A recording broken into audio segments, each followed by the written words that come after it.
Ladies and gentlemen, boys and girls, children of all ages, distinguished guests, and folks of all stripes, put your hands together for the Space Cadet Sports Podcast. Houston, we have Paul Salazar Jr.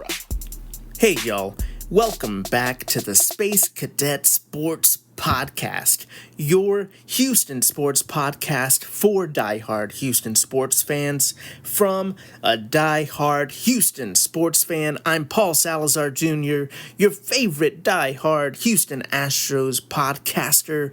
I am an improv coach, former PE coach, fantasy football coach, and creative multi-hyphenate. Of course, I'm a Houston native, and I have the receipts to prove it. I've been to Miller Outdoor Theater, and honestly, most would say my career was all downhill from there. I've spent the last decade or so as a comedy writer in LA, and now I'm podcasting. That's what happens once you hit 10 years out here. You turn vegan overnight and you're given a podcast. Welcome to said podcast. This is what my brother Jesse calls the Paul Broadpod Ball Blog. Hey brother, check out spacecadetsports.substack.com for the full blog experience. I started Space Cadet Sports as a passion project because most media I found completely infuriating as a diehard long-term fan of your Houston Astros. Here, we try not to be doom and gloom Houston sports fans, or worse, the national media haters or ignorers.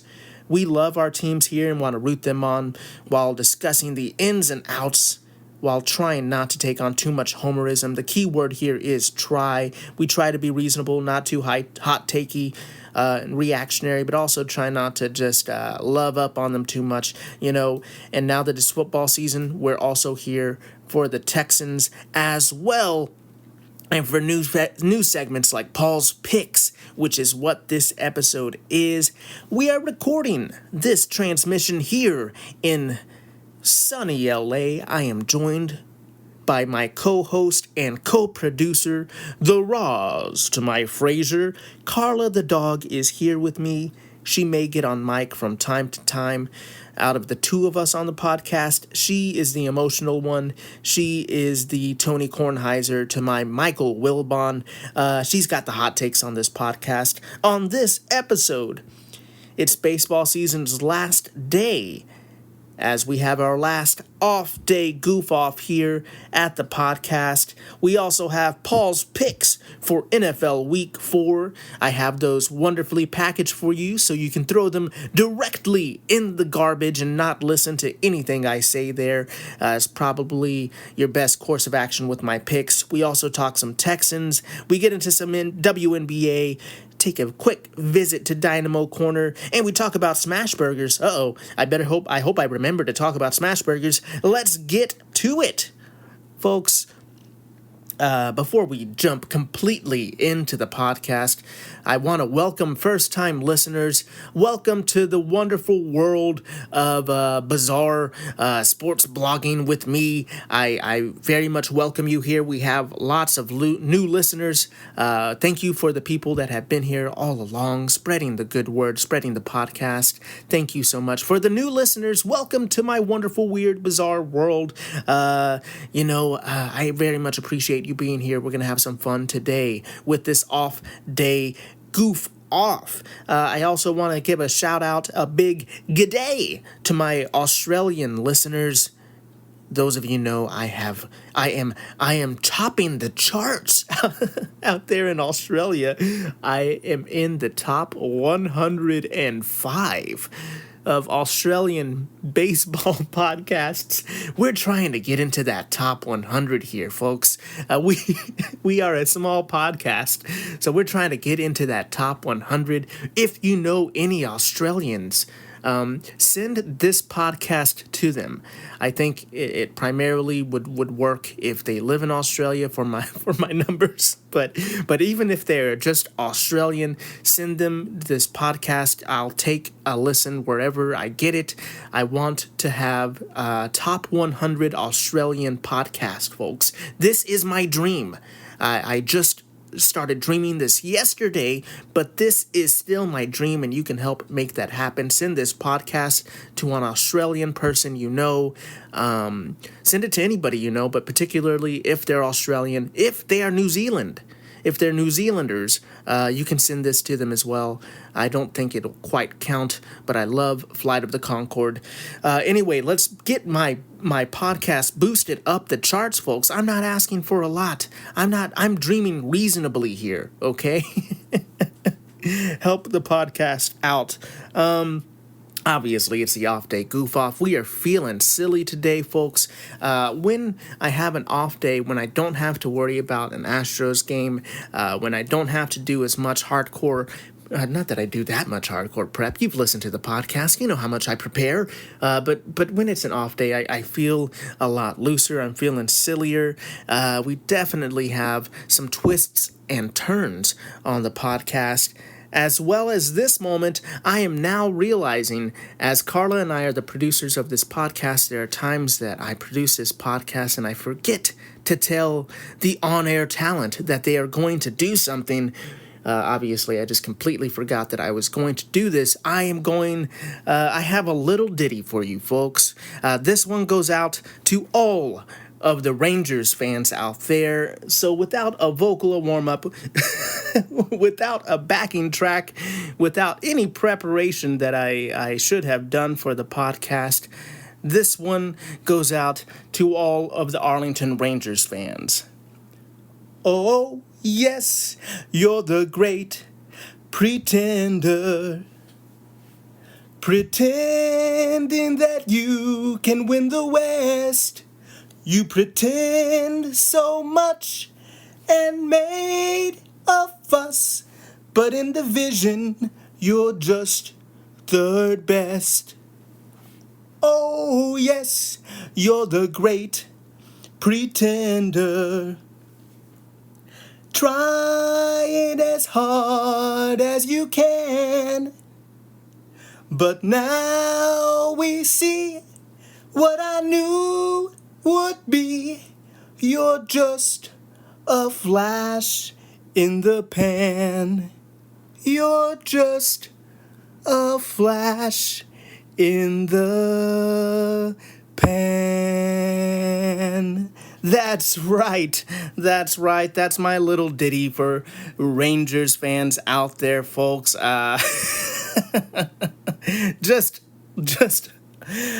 Just like your relievers, that was a little pitchy. I apologize.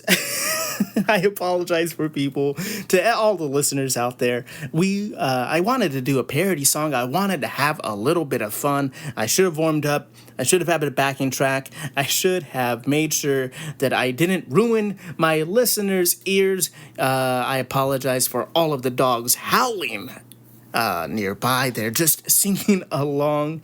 Just a little smack talk segment for my Arlington friends. Folks, it definitely was a tough season for those Arlington Rangers. I definitely like to take my shots. Most people are like, why aren't you taking some shots at the Mariners fans? But honestly, I just kind of feel bad for them. I'm not going to lie. They finally made the playoffs for the first time in forever, and then they fumbled this season so bad and lose their manager, and then they re-sign their baseball operations, their GM, and it's very befuddling things happening with that team. It's okay, Carla. Carla agrees. She's like, it's a tough time for the Mariners fans. We'll make our jokes for sure. But there's just a little extra joy I take in making fun of our little brothers to the north, our Rangers fans friends. Really with the Mariners, they are. I've taken shots at them, calling them a mediocre team, saying that they're Fangraphs, and the Fangraphs website called them a mediocre team earlier in the season. And I'm like, I think that's very true because they have excellent pitching, phenomenal pitching, undeniable starting rotation, but their lineup was just not giving them enough hits or power to win baseball games. And I think they're obviously still a good team. We're going to recap the Astros series versus the Mariners for sure, but it's kind of like they were built like to be a playoff team but not a regular season team, because honestly still, if we had to play the Seattle Mariners in a wild card series, I would feel a little uncomfortable. And that's not because I think the Astros don't have it in them, but because those Seattle Mariners, that starting rotation in a wild card series sounds formidable and scary. But they really, while they had amazing starting pitching and playoff-ready starting pitching, just the rest of their team just wasn't enough to kind of get them through the season. It was a tough year for Seattle fans, but a great season for Houston Astros fans. We never quit on them. There was no panicking here, even when they were 10 down. You can go back and check the receipts. We had an official, for new listeners, we had an official Space Cadet Sports Houston Astros panic meter all season where you could check in with how much I was panicking, and that baby did not budge much. I did not flinch. But today, before we get to the fun stuff, before we talk about our Houston Astros, we need to get to the receipts part of this podcast. Most of you thought that I would put out a Wednesday podcast for Paul's picks. I didn't do that. Obviously celebrating the Houston Astros division win of the AL West. I had a little bit of an HO day like the like the Astros did yesterday. But really, I couldn't record the podcast in time. I decided to just get it out today before the Thursday night game anyway. But most skeptics will say I was just dragging my feet because I did not want to own my 6-10 week for NFL Week 3. I am glad I labeled this a comedy podcast because Paul's picks were 6-10 last week. Ouch. I really got my feelings hurt pretty bad. But just like a toxic boyfriend, I just have to say I don't think this is my fault. Okay, babe, just give me another chance. This isn't my fault. There were so many other factors you have to factor in, babe. Okay. Well, now honestly, we're gonna need a sponsor for how long this segment is now that we recap my losses, because today we have 10. And babe, don't give up on me. Give me another chance, babe. Give me another chance for week 4 to let you know my picks, and I promise you will improve. But let's get to week 3. Oh my gosh, I really don't want to eat these words. I started off strong with week 3. And by strong, I mean confident and losing. I picked New England to beat the New York Jets, immediately taking an L on Thursday night and wondering how bad of a week it was going to be. I don't know why I trusted Jared Mayo so much. But I really bought into Mayo for the rest of the season in week 3. Just for that, I'm putting mustard on all of my sandwiches. I'm sick of myself for this one. It's just going to be the mustard. Honestly, I make a little sandwich spread in my house. We'll get to that later when we're talking about smash burgers and the sauces I make. It's like a little homemade Miracle Whip. But anyway, I can't believe it, but I'm just not going to do it. No more Mayo the rest of the season. I can't believe I bought into it. The Patriots looked so terrible and miserable in that game.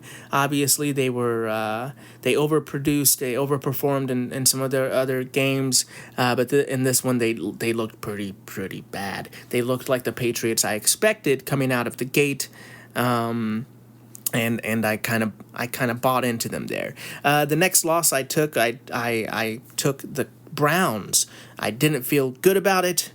Usually I feel good when I pick Browns, but in this situation I did not. I picked the Browns to beat the Giants. The Giants won 21-15. I said the Giants were too miserable to upset. I was wrong. Oof. You know, it just goes to show, like you really never know. I've been fluctuating on these Browns, and they just bit me again. I don't know what to say. The Giants won. Congrats, Giants fans. This was a poo-poo platter of a game when it came to picking them, and I got it wrong. There's just no other way around it. Speaking of poo-poo platters, the next game I got wrong was the Chicago Bears and the Indianapolis Colts. The Colts won 21-16, and I don't even want to comment on this. I can't believe the Bears did this to me personally. This is upsetting. This is offensive. They could have beat the Colts for me. I know they had it in them. It was close enough. Bears, why would you do this to me? You should be ashamed of yourself. The Colts aren't good. But moving on from my AFC South smack talk here, we got to own up not only the losses for the week, but for the just complete obliteration of the Houston Texans in Minnesota. The Texans lost 7-34 to the Minnesota Vikings. I think Stroud put it best in his quote, "We got our tails whipped today, but I'm glad it happened early now. But I'm glad it happened early. Now it's time to go to work." Kind of like a Boy Scout answer, but I love it here. I really love that he just was just like, yeah, we got beat. But the good thing is early, this team can bounce back from this loss. This is a demoralizing loss, but the fact that it happened so early on in the season makes it so much easier to turn the page and keep moving forward for this young team. This team needs confidence. This team might have had a little bit too much confidence going in and got smacked down a little bit. I think this can be good for them because it happened so early. Now, obviously, if the season keeps going on and we're getting skunked like this regularly, feelings are going to change pretty quickly. But right now, I like this answer. I do think they can bounce back here.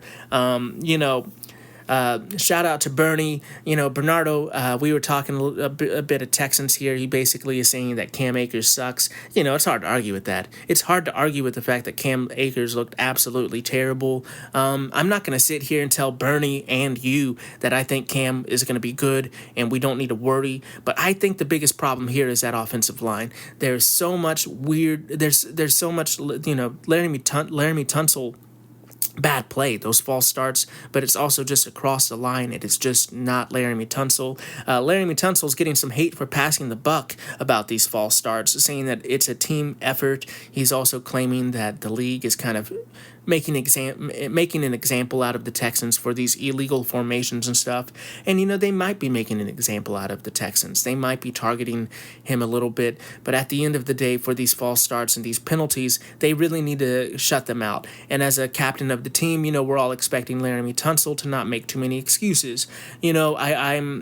Laramie Tunsil's really not winning a lot of love from the fans right now. I'm not going to sit over here and defend him and say that this is the best option for him to do. I think, we just need to hope that Laramie Tunsil and the offensive line start sharpening up, and this is just a thing that we don't have to talk about anymore, frankly, because this team needs this offensive line to really help out with the run game, or else their offense is going to look one-dimensional like they did versus the Vikings. And no matter how many offensive weapons you have, if you can't protect the quarterback long enough to get the ball to them, if you can't establish a run game when you have Bobby Slowick out there being frustratingly stubborn to commit to the run game on first down all the time, I get it. Bobby Slowick and Laramie Tunsil are getting a lot of hate from Texans fans. I think I think Bobby Slowick could mix it up a little more.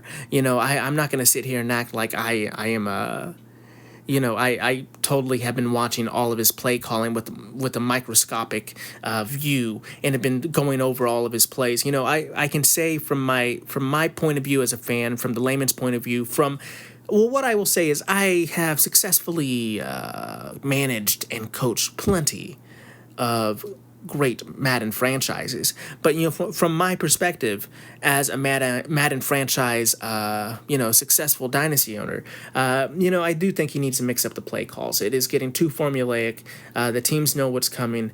This offense is not going to succeed like this, at least without Joe Mixon. You're going to need to mix it up, Bobby. Moving on, we kind of dipped into some Texans thoughts there from your boy. But moving on, going back to my bad picks from week 3, I just really don't want to talk about them, is what it is. We have Philadelphia beating New Orleans 15-12. That was another bad. I feel this is another toxic boyfriend. Babe, you don't understand. Babe, I was so close. Babe, you can't. This shouldn't even count. This shouldn't even count against me, babe. I really can't believe the Eagles won this one here. A Kubiak led offense with Carr as a quarterback in the Gulf Coast. I guess I just very much bought into that. But maybe the New Orleans honeymoon is over, folks. It really did look like the Eagles were able to shut down that offense. And, but the Eagles are just a confusing team. I just can't tell how good they are or how bad they are, or if they're good despite the coaching. I don't have a feel for that team. And obviously not having a feel for the Eagles bit me there because their defense was able to put a good result against that New Orleans offense that I felt more highly about. Then defense. Then Denver beat the Tampa Bay Buccaneers 26-7. All I wrote in my notes here was LOL. What? I don't even know what to say here. Congrats, Bo Nix. Moving on. Another LOL what game here for me is the Carolina Panthers beat the Las Vegas Raiders 36-22. Honestly, if you would have told me the Raiders put up 22 points against the Panthers, I'd say that they won that game. There's no way that Carolina Panthers team could score more than 21. But Andy Dalton really made Bryce Young look bad here. It's a tough time for the Short Kings out there. Just shout out to the Short Kings. We're all taking losses as Panthers quarterback Bryce, as a Panthers quarterback is benched as a fellow, Short King. I'm not 5'8". I am actually 5'10". But in Hollywood, that's a tall guy. 5'10" in Hollywood is like 6'3". I'm always shook when I go back to Texas and I remember that I'm actually like short to average at best. Like Hollywood definitely, from my time in audition rooms has made me feel like a much bigger man. I don't audition much anymore. I very rarely do, to be honest, and when I do, it's from home, so I can't even feel tall anymore. But we're all taking losses out here, all of us Short Kings. Andy Dalton made that offense look good, and honestly, he might have saved my fantasy season, giving Deontay Johnson life again. But what a bad pick for me. I would have never guessed. Just tough one there. Not a bad pick, I guess, but a bad look having the Panthers win that game. Then actually a bad pick for me is the Detroit Lions beat the Arizona Cardinals 20-13. I feel bad. Redemption for Carla, though. She says that if the refs wouldn't whistle that play dead, this would have been the perfect dog of the week. But once again, I do her dirty. Called the wrong dog of the week for her. Carla's dog of the week doesn't come through for us. So close to calling this one, but Detroit impresses and wins this game. Then we have the Rams beating the 49ers, making Paul's pick of the week look ridiculous. But how, what, why? The Rams beat the 49ers. You've got to be kidding me at this point of the week, I'm asking myself. Are we sure this was the final? It's a good thing this is a comedy podcast. Moving on. Then the Commanders beat the Bengals. The Bengals bingled me again. The Commanders win 38-33. I was even saying in the podcast, whatever you think about the Bengals, just do the opposite. And that's the best way to pick them when you're doing pigskin pick 'em with the Bengals. I can't believe I got this one wrong, but maybe the silver lining here for Bradley Cooper in his playbook is that maybe the Commanders actually have something to cheer for, and Jerry McLaurin Terry McLaurin. I'm like, Jerry McLaurin. What a typo. Terry McLaurin fantasy owners are happy for a couple of weeks. I know that I am. Just real quick, we're going to go ahead and move on to week 4. But before I do, I just want to let all listeners know that if you have not gone to my Substack, go check that out. That is the blog where you can get the podcast, you can get every article, you get every meme dump. We're occasionally going to do some video podcasts in these next couple of weeks here, hopefully for the playoffs as football goes on. We're going to hopefully, if I don't just eat so much, there's no other way to put, if I stop eating shit with these terrible picks, maybe we can do some video Paul's picks as well. You can get that at the Substack at spacecadetsports.substack.com, where you can put your email into that field and you get every single post, meme dump, and podcast emailed to you directly. Or if you're like me and you like the mobile app better, you can download the app, Substack app, on your iPad or phone and search Space Cadet Sports. You see that orange astronaut pop up. Hit that you want notifications instead of emails, and you get notifications that pop up every time I have an article, meme dump, or podcast. I like that experience a little bit more than the email thing, but either way, you can get that for free, completely for free on the Substack app. So go ahead and check that out. We're gonna go ahead and move on to week 4 picks here. I am nervous, folks. Right, tonight's game, we have Thursday night's game. I'm getting the lines from CBS Sports here. We'll check in with the lines as well. Try to get a Paul's pick of the week. We'll try to get a Carla's dog of the week, and hopefully they won't be too terrible. Either way, even if you're listening to this to actually get some help with your picks, I'm sorry. Or if you're listening to this for the comedy of it and you're just immediately throwing these picks out the window, cheers to you. I'm going to take a big sip of coffee and try to power through these picks for the week. Carla just let out a huge sigh.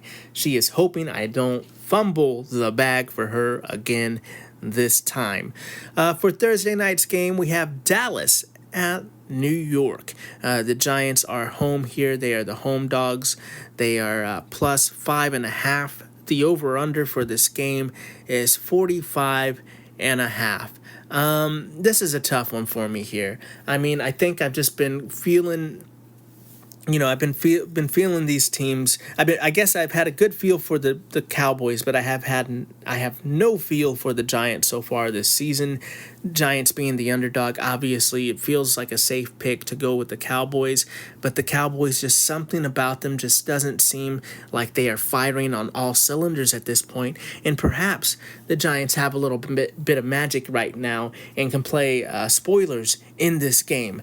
I don't think that the Giants can actually, cover the spread. I don't think that it's a tough one to pick just straight up, but I think I have to go with the Cowboys in this one. I don't think that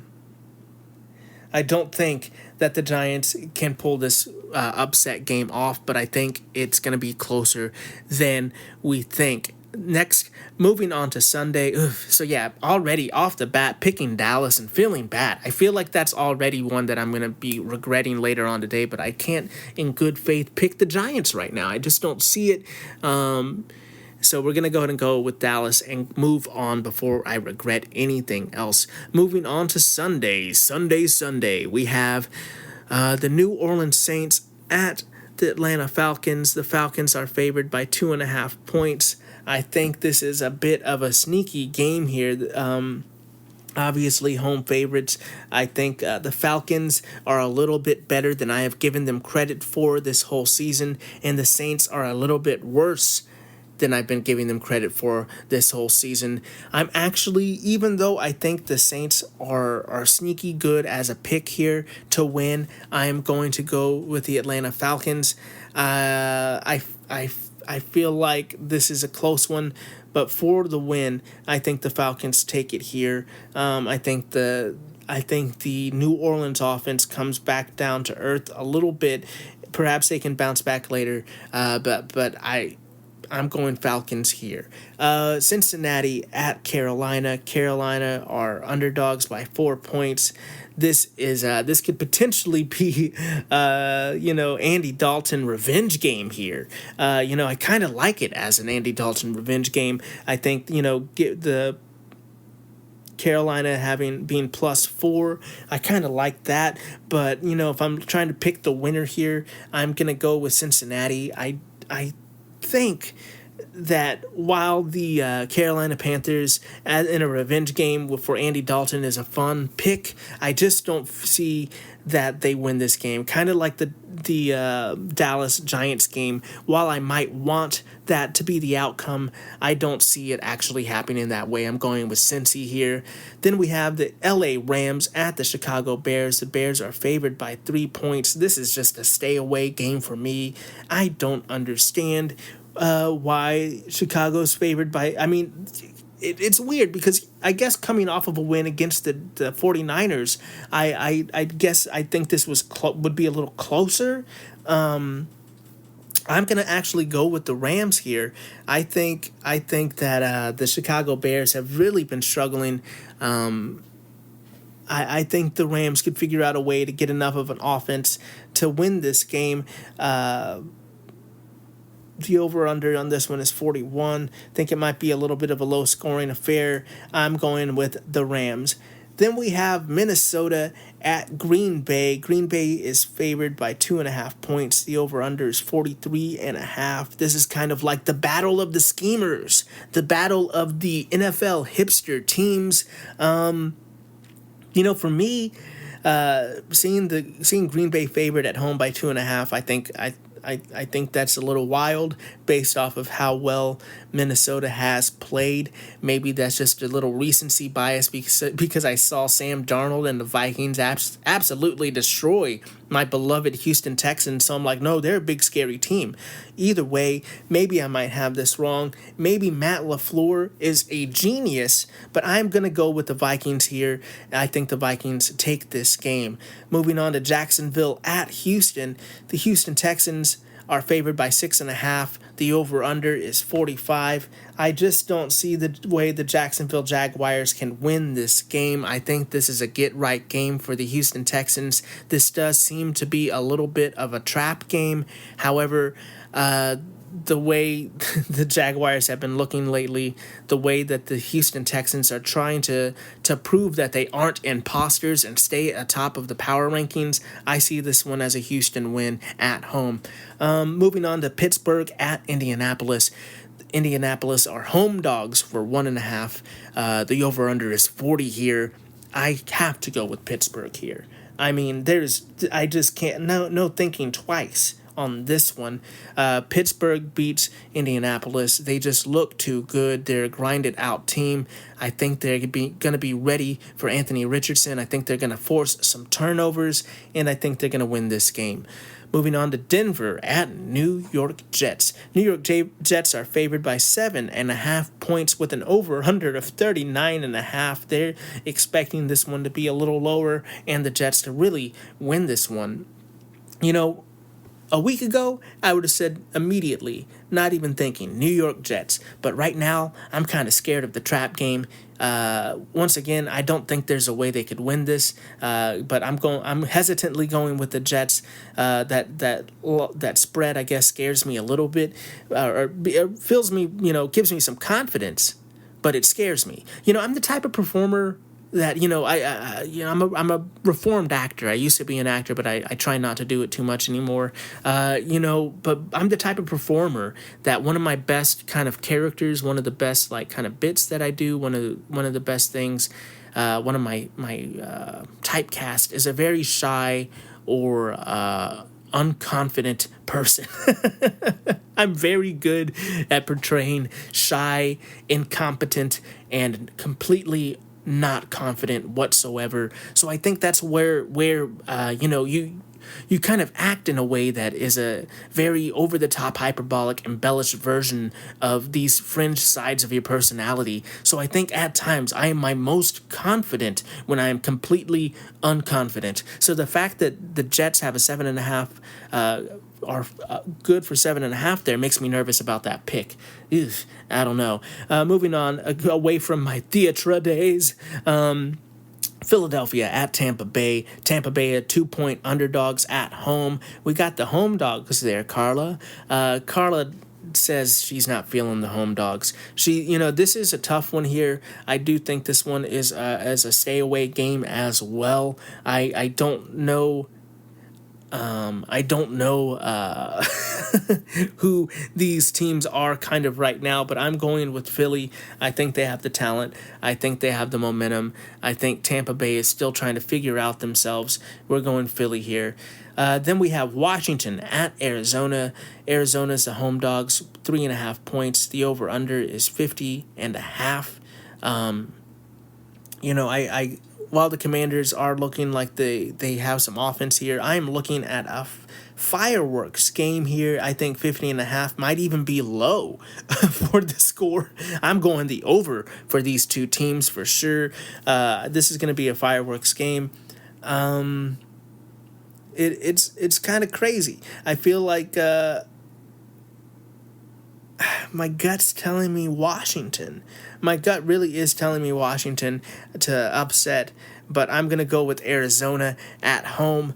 I think Arizona has it more. I think Washington struggles a bit to compete with Arizona's offense, or keep up, I should say, with Arizona's offense. Moving on, we have New England at San Francisco. San Francisco is favored by 10.5 points. The over-under is 40.5 at home. This is a get-right game for the 49ers and should be an easy one for them. That 10.5 is absolutely huge. We're going with the San Francisco 49ers on this one. And moving on, Cleveland at the Las Vegas Raiders. The Raiders are favored by 2 points. They are over-under. Pretty low one here in this game, folks. 37. Not the lowest one of the week, but 37 there, folks. Not going to be a lot of points there for either team. Cleveland at the Raiders. This is just one of those games. Like, what if I just say they both lose and take the loss? I don't even know if I want to pick one. I'm just going to get it wrong. I am gonna go with the home favorites here because you have to pick somebody. I mean, you just have to pick somebody, but I don't feel good about it. This truly, I think I would feel better. I would sleep better if I just picked no one and took the loss. Next game is going to be Kansas City at the Chargers. The Chargers are home dogs by 7.5 points, and the over-under is 40. This one is definitely going to be Kansas City pick for me.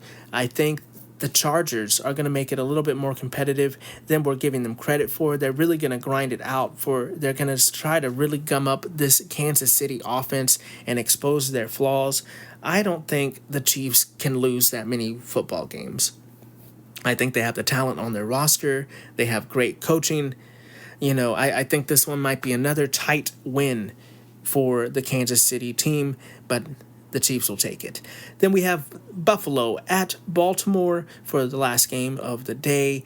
Baltimore is favored by 2.5 at home. Over-under is 46.5. This one is a tough one for me. I really think this is going to be a close game. Or not just a close game, but a tough game here to figure out which one of these teams, really has more gumption. Which one of these teams I like the cut of their jib. Which one of these teams is a better ragamuffin? I don't know. I'm just trying to figure out more ancient words, and I ran out of them.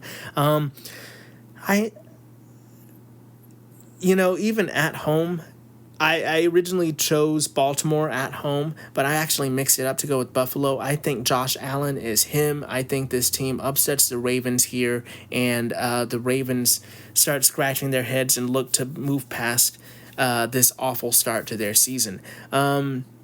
Then we're going to go ahead and go on to the Monday night games. We have another Monday night doubleheader. We have Tennessee at Miami for the first one. Miami is favored by 1 point with the lowest over-under of the week for 36.5. Let me just double check that. Yep, that is it. I really, it's just like the Browns and Raiders all over again. Maybe I just don't pick a team and take the loss. I don't. This is probably going to be. I think this is going to be Will Levis versus Tim Boyle. Which is of course the Monday Night Football matchup we want to see. I'm actually going to take Miami in this one, and this isn't just Tennessee hate. This is kind of thinking it's going to be a close one. It's going to be an awful one to watch, and just kind of going with the home team, kind of going with who I think is a better coach, and kind of, even though vibes are bad on both teams, I think the vibes are a little more hopeful on Miami, believe it or not. I think that. So I'm going with Miami. And the last game of the week is going to be Seattle at Detroit. Detroit is the favorite by 3.5 points. The over-under is 46.5. I am going with Detroit here, but I think this might be a little closer than the line even suggests. I think Seattle is going to go out there and fight. I think, while Detroit, I'm not saying they're overperforming, but I just think I think this might be a little bit of a tougher one for them. But I think this is going to be the fun game to watch. Obviously, as soon as this game starts, you just turn off Tennessee and Miami and forget it ever happened. The picks of the week here, Paul's pick of the week, I was really going to be cute. I wanted to maybe go Chiefs. I wanted to maybe go Texans. We are going to go chalk because we want to finally get a Paul's pick of the week and Carla's dog of the week to come through for you. So I'm going to do my part by picking San Francisco. We're going to pick the 49ers to beat the Patriots. The last time I went against the Patriots in a pick of the week, it didn't go well, but we're going to go with the 49ers here in the Get Right game. For the Carla's dog of the week, we do have some some good options here. Obviously, Buffalo at Baltimore was one of the stronger underdog picks I made. I also went for Arizona at home as an underdog. I think that was that it, Carla? I'm like, Pittsburgh should be the underdog. Pittsburgh isn't the underdog though.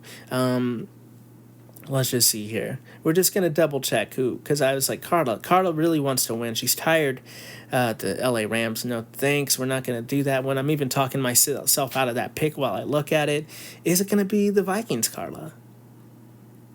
Carla's looking at me. She's like, well, that's the battle of the schemers, Dad. I don't know. Matt LaFleur could get right. You're right, Carla. You're right. I think maybe we're going to go with Arizona here. Maybe I didn't do good to pick underdogs, Carla. Yeah, she is not feeling great about this Arizona pick. She's like, the Arizona has not helped us out on our underdog picks, but we are going to go with Arizona for Carla's dog of the week. Lock it in and then immediately throw them in the trash, or at least, if nothing else, lock them in and come back next week to see how well I did. We'll do a fantasy checkup in just a second here. I think it's always fun to go back and look at my picks and look at my fantasy week. So we'll go back and do that in just a sec. Taking a quick break here just to let you know to stay tuned, folks. I am going to drop a special episode in this feed coming up very soon. I have another podcast project in the works that I want to tell y'all about. It's kind of been hush hush as I have been figuring it out, but I can't wait to tell you more. I will drop the trailer of it in this feed later. It is not a sports podcast, but for anybody who has listened to this podcast and has been like, you know what, I don't mind that guy, which is probably just my mom. But if that is you, I have other projects in the works, and I will tell you more about them. But that is for another day. Look for that in the feed. Right now, we're going to kind of recap the Houston Astros series versus the Mariners. You can check out the Substack at spacecadetsports.substack.com. I had an emoji reaction to one of the games. We also have a previous podcast, the latest one in the feed, where we celebrate the Houston Astros owning the West. So this isn't going to be our traditional recap where I kind of really get into the nitty-gritty. We're just kind of really quickly recapping the series and moving on for those of you who might not have heard the other things and came here for the recap, as this is how I have done it in previous weeks. The Astros lose the series to the Mariners, but they win the West and take off the rest of the season, as they can't improve standings and really have been pummeled by injuries. So I am happy for one that they're taking the season off. It was a tough first game for your Houston Astros from the bullpen and from a lackluster offense. Hunter fought really hard, but they lost 1-6. It seemed like Hunter Brown was the one that was trying his hardest. Caleb Ort also pitched pretty well in the game, but rookie Brian King and Seth Martinez came in and gave up some runs too. Obviously, with just one run in the game, they only got 4 hits, and it was a tough game all around for the offense and for Paul's pen pals. In the second game of the series, the Astros clinched the AL West for the 4th season in a row. They are going to the playoffs for the 8th season in a row. The only the only time that they lost that AL West in that run was in 2020 in that shortened season to, hilariously, the Oakland A's. This is still great. We're celebrating it, but for those of you who are keeping track at home, that was a season that we kind of took a step back there. Obviously, if it was a lengthened season, maybe the Astros would have actually done what they normally do and caught fire towards the end of the season with more baseball to play. But it was a shortened season. That's how it goes. In this second game, Jason Hayward says hey with a big home run to win the game. Fromber had a great outing and played stopper. You could definitely go back into the last podcast and get the full recap there. And the Astros got to celebrate at Minute Maid in front of their fans in the last homestand of the season. It was very nice to see. Then the next game, they played that night game, clinched the division, and the next game they had an early morning game, some early morning baseball after a night of partying. I took the day off and did not do my podcast, and the Astros took the day off as well and lost the game 8-1 with an HO performance. Honestly, I'm not mad about it. There have been a lot of people that are very frustrated by this 8-1 loss. They're like, what happened with the Astros? Why aren't they trying? Basically, a lot of fans that have not been paying attention this whole season have finally started paying attention again. They're like, yeah, the Astros are great. They won the division. And they tuned in and they saw that absolute mess of a game and were like, what the hell? So I get it. If you haven't been paying attention and you just saw that game last night, you're frustrated. But trust me, that is not indicative of how the Astros have played baseball this season. They deserved that day off. Hell, they deserve the next 3 games off. Seriously, this team has had to battle 10 games behind the Mariners in a division. They've had to battle with a starting rotation, like a IL starting rotation the whole season. I feel like all season long they've had 3 to 5 starting pitchers on the IL at any given point. They have battled through a Tucker injury. They have battled through all kinds of things this season, and they have finally won the AL West. They cannot get a bye week. Let the boys rest, folks. Don't think that this was indicative of how they play baseball this season. It was indicative of how you play baseball after partying a whole night. And they deserved to party. If it was a situation in which they could clinch a bye week, then maybe it'd be a different situation and you're kind of looking at them sideways like, what are you doing? But, for the way the season went, for Alex Bregman, for Justin Verlander, for Joe Espada. These are big clinches, and you want to let them celebrate and have some fun. If anything, Yusei deserved better. Yusei went out there for his 10th start of the season, pitched well enough to get the win, but the Astros did not play well enough to pick him up and get the win for him. But Yusei has been absolutely amazing. All of you out there who are throwing dirt on the trade, you owe Dana Brown an apology. GM Dana Brown has put this team in position to succeed, and this team has clinched the AL West. For anyone who doubted him very harshly along the way, which has been a lot of people, you truly owe him an apology. This trade was fantastic. Going back and looking at the Yusei Kikuchi trade, a lot of people, including myself, I rated it a C plus. I rated the trade a C plus, saying that it was an overpay. However, the reason it's a C plus is because it was to be determined as to whether the Astros can get to the playoffs and clinch the division. If they clinched the division and got to the playoffs, it would be bumped up to a B. And then going forward, how they do in the playoffs, how well they succeed in the playoffs, and how well Yusei Kikuchi contributes to that success will depend on where that trade is graded going forward. If you don't believe me, go back and check the receipts. They're all out there for you. Maybe I might be a little bit off, but I believe that's what I said. I C plus. Maybe I said it moves a B minus or something like that. But truly, this was a great trade that really helped the Astros. In this game, also, there was a bit of emotion. Obviously, Justin Verlander, in his last game against the Angels, had a moment where he left the field when he was taken out of the game and tipped his hat to the crowd in an emotional moment, touched his heart, touched the sky. It could have been JV's last start at Minute Maid, at least in the regular season it is, but it could have been his last start at Minute Maid, period. So it was an emotional moment for fans, knowing that Justin Verlander, well, maybe they just know his contract is up, but those of us who are paying a little bit more attention, knowing that this is his last start at Minute Maid. So that was very emotional. So it was nice to see Justin Verlander get to celebrate another AL win, clinch, AL West division clinch at Minute Maid Park. That was incredible. But in this game, Alex Bregman was lifted at one point to bring in Shea Whitcomb. He says as he takes a deep sip of coffee.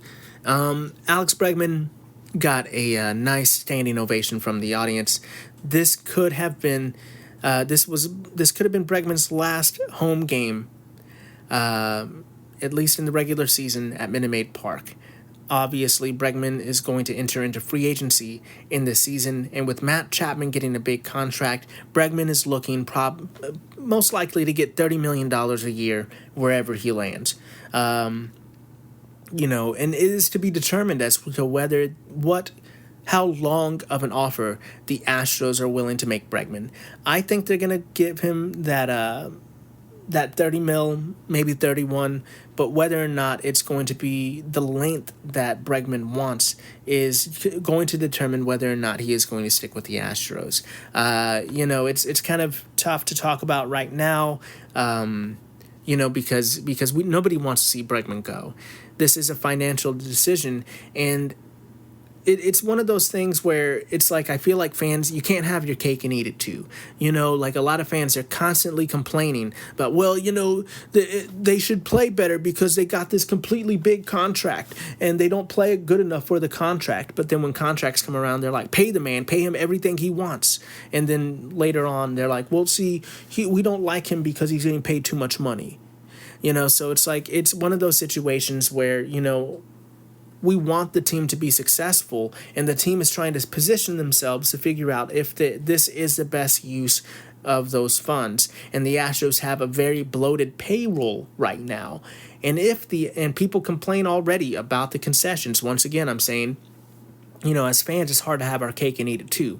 If you're complaining about the concessions, but we all want Bregman to be re-signed, the prices for everything are just going to go up as the Astros get into that higher tax bracket.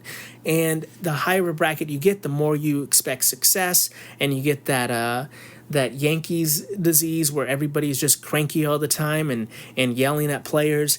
So I do want us to be a successful team, but the way to do it isn't always to just completely spend money and spend.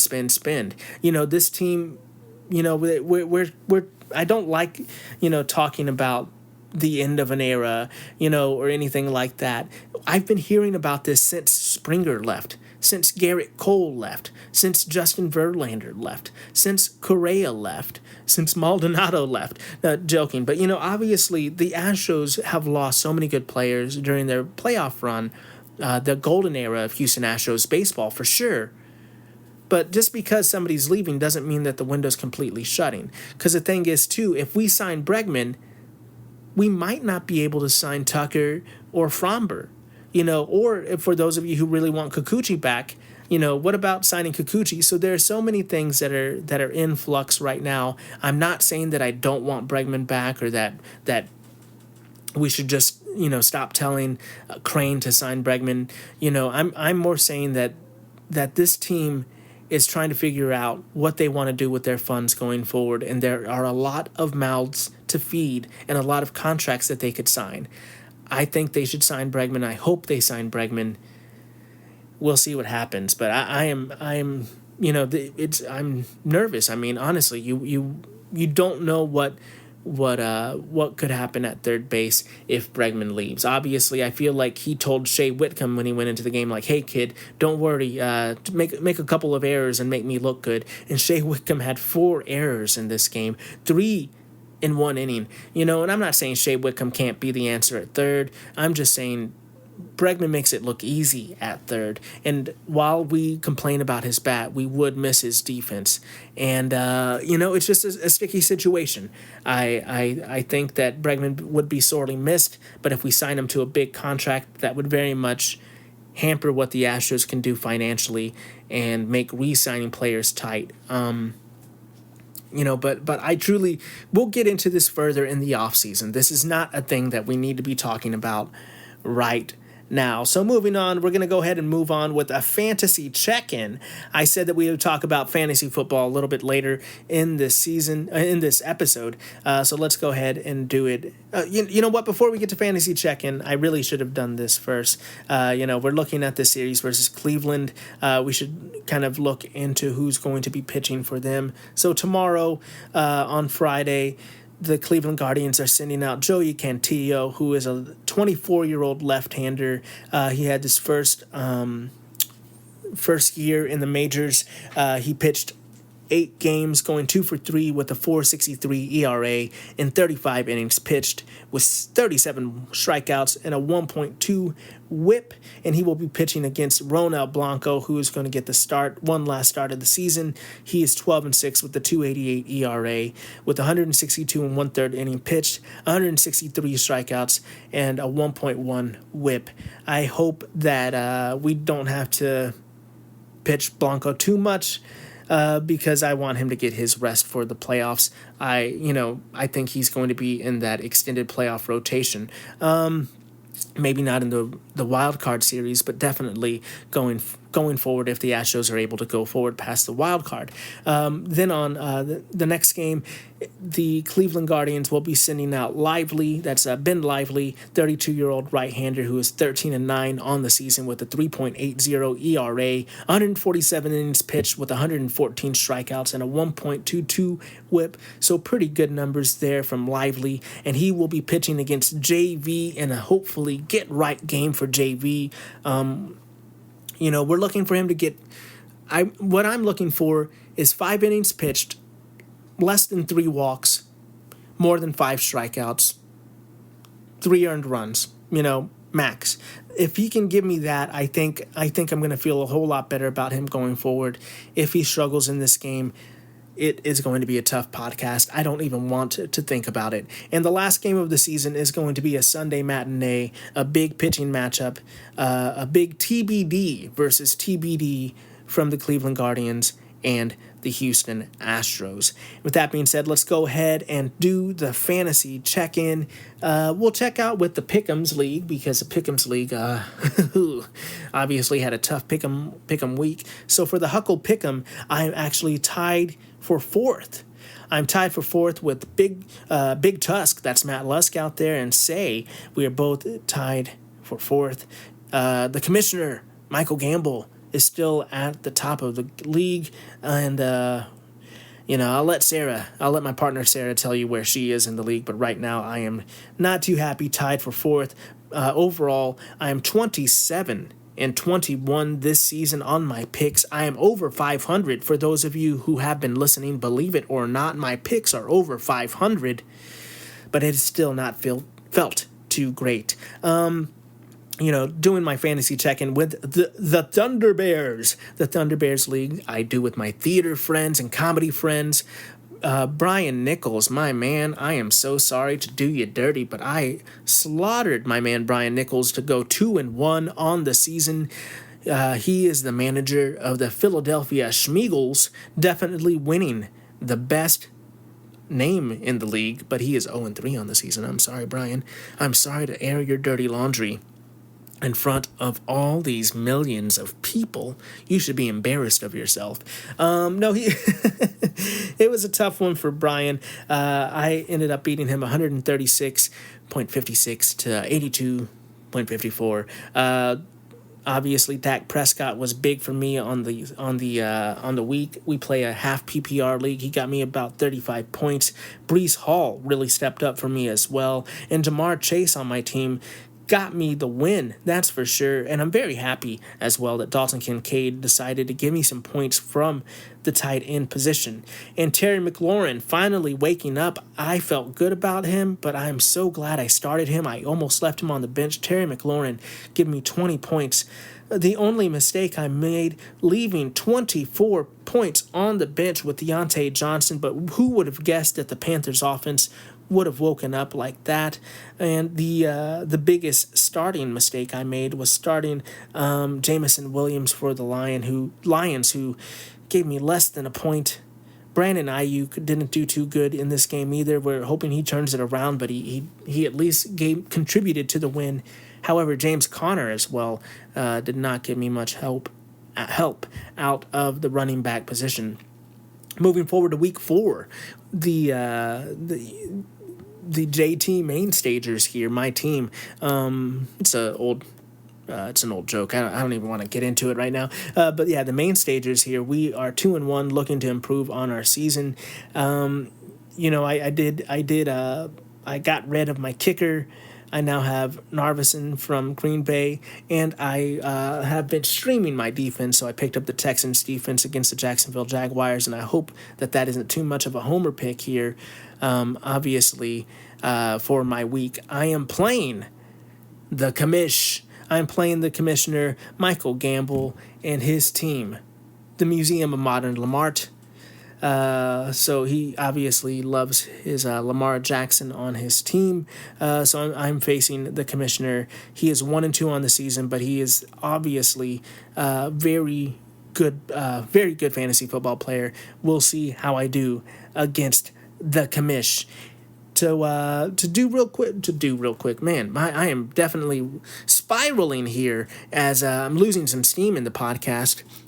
We're going to do a real quick check-in with the Dynamo corner as the Dynamo are playing the Seattle Sounders FC. 2 days from now, on the 28th, that is going to be on Saturday. Yep, I'm like, what is that? Hey, they're playing on Lumen Field. The Seattle Sounders are 13-9-8, and your Houston Dynamo are 13-8-9. They are 5th place to the Seattle Sounders, 6th place, just having 1 point above them in the Western Conference standings. So hoping to just maintain that position for the playoffs there, if not to advance them. And folks, I don't know if you knew this about me, but I'm a WNBA fan. I actually used to be a huge Houston Comets fan. I loved the Comets, Cynthia Cooper, Cheryl Swoops. Back in the glory days of the WNBA when the Comets were winning, I truly was a huge Comets fan. But now, as everybody is kind of looking at the WNBA in new eyes, I am so happy about it. So we're going to do a WNBA check-in for the playoffs here, and we're going to do this for the WNBA playoffs. We'll do a little segment to check in with them. So for those of you who don't know, we're going to just recap these playoff series real quickly for you. I'm not going to go into too much detail as the podcast is towards its end, but the Vegas Aces defeated the Seattle Storm 2-0 to sweep that series in advancing, and the Sun, the Connecticut Sun, defeated Caitlin Clark and the Indiana Fever 2-0. Obviously the big thing, Caitlin Clark sends a fan away because they were, I don't even know what was happening. Anything Caitlin Clark gets a lot of attention, both the good and the bad. It's a little ridiculous. Folks, don't make her a hero. Don't make her a villain. Just let her play some basketball. This is kind of crazy. The Minnesota Lynx swept the Phoenix Mercury 2-0 as well to advance in the playoffs. And to keep that trend continuing, the New York Liberty swept the Atlanta Dream 2-0 as well. That is making our matchups the number 2 seeded Lynx versus the number 3 seeded Sun, and the number 1 seeded Liberty versus the number 4 Aces. Minnesota and the Sun is definitely kind of like that small market kind of basketball game. But, before, right now, I guess I'm an Aces fan at the moment. I fluctuate, seeing that there are no Comets anymore. I'm a Comets fan through and through, but I kind of change my loyalty every now and then. So right now I'm kind of an Aces fan, but for a couple seasons I was following the Sun. The Sun are a fun team.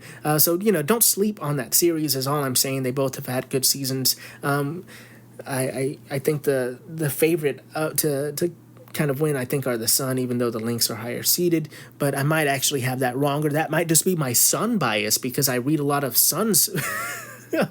I'm a Suns head from way back. But no, I think that will be a fun series. Don't sleep on that. Then we have the Liberty versus the Aces, New York versus Vegas, East versus West. I think, this is going to be the one that everybody is kind of tuning into. Will the Aces three-peat? We will see. What do you think? Do you think the Vegas Aces are going to three-peat here? Let me know if you are a WNBA fan, who you think is going to rise. What cream will rise to the top here, folks? And also let me know if you were a Comets fan, H-Town. If you were a huge fan of the Comets, let me know. Also, let me know if you want me to sing more parody songs or to never sing again. Either way, I'm going to do it again. It doesn't even matter. I'm letting you know. Yeah, do you want me to sing more songs? It doesn't matter if you want me to sing more songs. I'm going to do it again.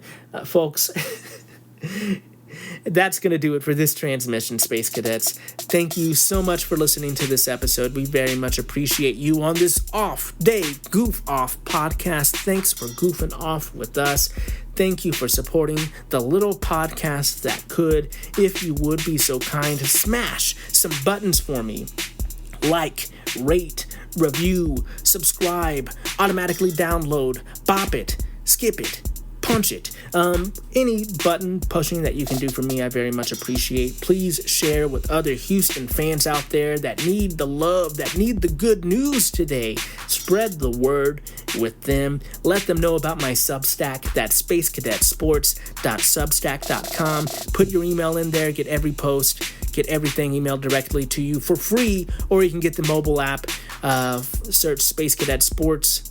Hit that you want notifications instead of emails and get the mobile experience that is just as fun, and it is for free as well. You can click on the Spooky Season Special if you want on the Substack, and if you want to support the Substack, you can do that for a very low fee. Honestly, I try to make things as free as possible. This is a passion project, but if you do want to support, it really does go a long way, and we would appreciate it. If you want to let me know if you're a Comets fan, if you want to let me know if you think the Aces will three-peat or what your Houston Astros rotation is, or if you are going to get Bobby Slowick to mix it up, whatever your hot take is, let me know on social media at Paul Salazar Jr. or at Space Cadet Sports on Instagram, or you can reach out on SpeakPipe. You can leave me a message. Call into the podcast, if you will, at speakpipe.com/Space Cadet Sports. Let me know your takes. I definitely I want to get to a point where I'm having some interviews on the podcast once we get those capabilities. But in the meantime, if you want to let me know your take, you're very much welcome to do it there. Thank you again for listening. Carla, thanks you very much. She didn't have too many hot takes today, but she lets you know that she's thinking of you. Remember to be the best that you can be. Keep your head up, kid. And as always, vamos Houston.